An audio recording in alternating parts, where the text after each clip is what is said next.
BPSC की तैयारी में जुड़े छात्र लगातार असफलता से परेशान होते हैं। कई बार असफलता के बाद डिप्रेशन के मामले भी सामने आते हैं और लोग अपनी पढ़ाई और तैयारी छोड़ देते हैं। हमारे साथ एक ऐसे ही टॉपर हैं जिन्होंने बीपीएससी में टॉप 10 में अपनी जगह बनाई है। लगातार 4 बार पीटी देने के बाद भी जब इनका रिजल्ट नहीं हुआ तब अपनी असफलता से घबराने की बजाय इन्होंने लड़ना सही समझा और आखिरकार बिहार के टॉप 10 में अपनी जगह बना ली। हमारे साथ जमुई के नीरज हैं जिन्होंने 69th बीपीएससी में टॉप 10 में अपनी जगह बनाई है। तो उनसे बात करते हैं कि वो सफलता की कुंजी क्या है। नीरज, लगातार असफल होने के बाद भी डिप्रेशन में नहीं जाना और मेहनत करना, तो वो एक दौर होता है, उससे अगर कोई उभरना चाहता है छात्र तो वो क्या कर सकता है? आपने उससे कैसे पार पाया था? वो क्या समय था? सर, प्रथम आप लोगों को धन्यवाद आने के लिए। और उसके बाद तैयारी की बात है तो तैयारी में हमेशा असफलता और सफलता जो है वो आपसी है, एक दूसरे के पूरक हैं। अगर असफलता आएगी तो कल सफलता भी आएगी, अगर सफलता है तो कल फिर कुछ असफलताएं मिल सकती है जीवन में। ये चलता रहेगा, ये जीवन का एक पार्ट है।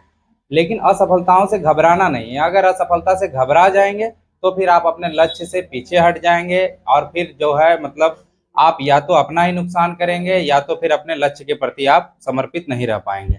तो अगर सफलता के लिए हमेशा समर्पित रहना है तो सबसे पहले अपने आप पे भरोसा करना होगा, और इसमें उनके माता पिता, उनका जो परिवार है वो सहयोग करे तो अति उत्तम है कि वो लड़का या विद्यार्थी अच्छे से स्टेबल रह पाएगा।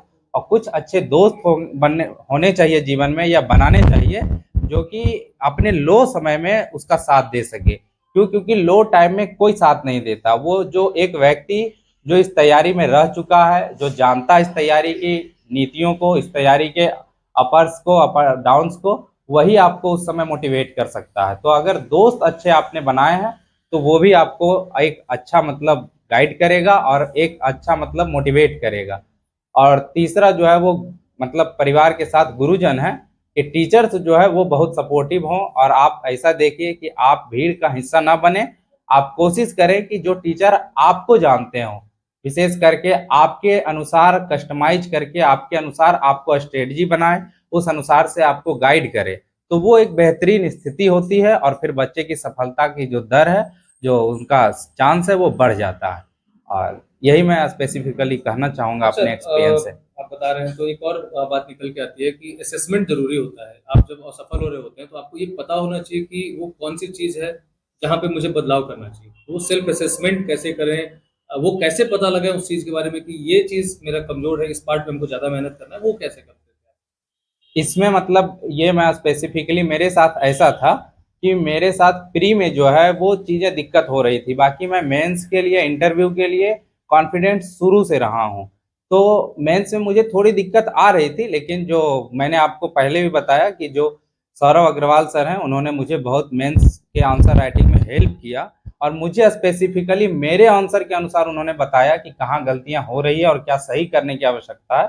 वो मैंने सही किया। मेरे साथ सबसे ज़्यादा दिक्कत प्री में थी, जिसको मैंने अपने गलतियों से सीखा, कभी 1 नंबर से, कभी 2 नंबर से, इसी तरह से मेरा प्री रुक रहा था।